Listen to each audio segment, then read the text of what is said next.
what do you want in your life? It's a very hard question to answer. You're going to have to put some effort into your life. Set up some aims for yourself, goals that you actually value. You need to be motivated to do that. If you're extroverted, you want friends. If you're agreeable, you want an intimate relationship. If you're disagreeable, you want to win competitions. If you're open, you want to engage in creative activity. If you're high in neuroticism, you want security. So now you've got your thing to aim at. Think, well, I'm motivated because I got my thing to aim at. Yeah. It's like you're not as motivated as you could be because you don't yet have your thing to run away from. Because if you really want to be motivated, you want to be going somewhere and you want to be not going somewhere else. You got to aim at something, otherwise your life is meaningless. Well, what should you aim at? Well, pick something, aim at it. As you move toward it, you'll get wiser. Then maybe your aim will change. That's okay, but at least it'll change in an informed way. Discipline yourself in one dimension. See what happens. In some sense, life is a game. The analogy is that in life, like in sports, you're setting forth an aim and then arranging your perceptions and your actions in pursuit of that. And that you also generally do it while cooperating and competing with other people. Right. So that's also the game-like element as well. Okay, so once you get your goal structure set up, you think, okay, if I could have this life, looks like that might be worth living, despite the fact that it's going to be anxiety-provoking and threatening, and there's going to be some suffering and loss involved and all of that. The goal is to have a vision for your life such that, all things considered, that justifies your effort. Put yourself in the right frame of mind. Treat yourself like you're someone responsible for helping. You're someone that you are responsible for helping. So what that means is you have to start from the presupposition that despite all your flaws and insufficiencies, that it's worth having you around and that it would be okay if things were better for you. It's like if you want to have everything you could possibly want and more, then be a good person. The better a person you are, the more likely that is to happen. That doesn't mean that you're completely protected against getting cut off at the knees, but there's no better strategy. Then what do? Well, then you turn down to the micro routines. It's like, okay, well, this is what I'm aiming for. How does that instantiate itself day to day, week to week, month to month? And that's where something like a schedule can be unbelievably useful. Google Calendar. It's like, make a damn schedule and stick to it. Okay, so what's the rule with the schedule? It's not a bloody prison. That's the first thing that people do wrong. They say, well, I don't like to follow a schedule. It's like, well, what kind of schedule are you setting up? Well, I have to do this, then I have to do this, then I have to do this, and then I just go play video games, because who wants to do all these things that I have to do? It's like, wrong.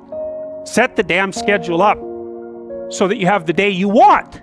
That's the trick. It's like, okay, I've got tomorrow. If I was going to set it up so it was the best possible day I could have, practically speaking, what would it look like? Well, then you schedule that. And obviously there's a bit of responsibility that's going to go along with that, because if you have any sense, one of the things that you're going to insist upon is that at the end of the day, you're not in worse shape than you were than at the beginning of the day, right? Because that's a stupid day. If you have a bunch of those in a row, you just dig yourself a hole and then you bury yourself in it. It's like, sorry, that's just not a good strategy.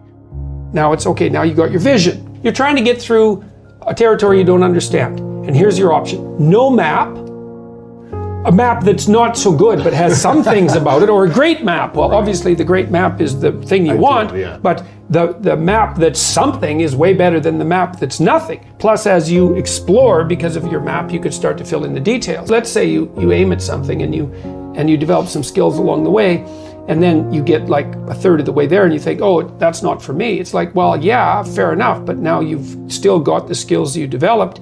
You know exactly why it's not for you now. And then you can bring that wisdom back, even though it's not perfect, you can bring it back to your next plan. And so as you plan, you get better at planning, which is the crucial thing. So then we say to people, take your positive vision and make it into 8 stateable goals, right? So, and then rank them in a hierarchy, break the goals into incremental goals so that you have a reasonable probability of succeeding within some time frame. That's the other thing. You have to parameterize it with regards to time frame. That's right.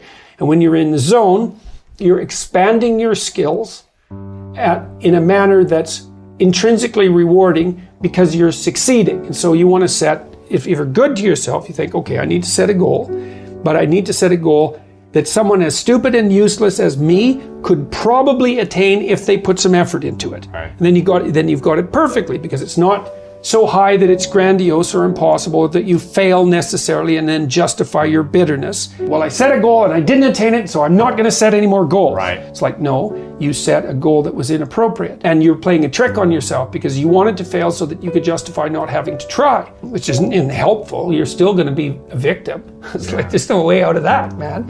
So, because life is a challenge that in some sense can't be surmounted. So there's no way out of your problem. But there are certainly proper ways of dealing with it. And then the next thing is, okay, you need a rationale for them because you're going to have doubts and people are going to put up obstacles. Why would it be good for you? Okay. Why would it be good for your family if you attain that goal? Why would it be good for the broader community? Because if it's a good goal, it should be good for you. That's fine. But if it's a really good goal, it should be good for you in a way that's good for other people. Win, win, win. Yes, exactly. And if you're going to decide what your goals are, why not set up the ones that benefit the largest number of people simultaneously? Yeah. Yes, if you can do that. You should start with your own concerns because you have to take care of yourself. Basic needs first. Yes, put your own Family. Oxygen mask on, then put your child's oxygen mask on. Yeah, right. And then you can, as you build up the basis of competence locally, you might develop enough skills so that you can expand that outward. And it also gives your goal a certain amount of nobility. And so if someone challenges you and says, well, why are you doing that? That seems stupid. You could say, I'm doing that because it helps me take care of myself, but it benefits my family, and here's the reasons why. And this is the repercussions out into the broader community.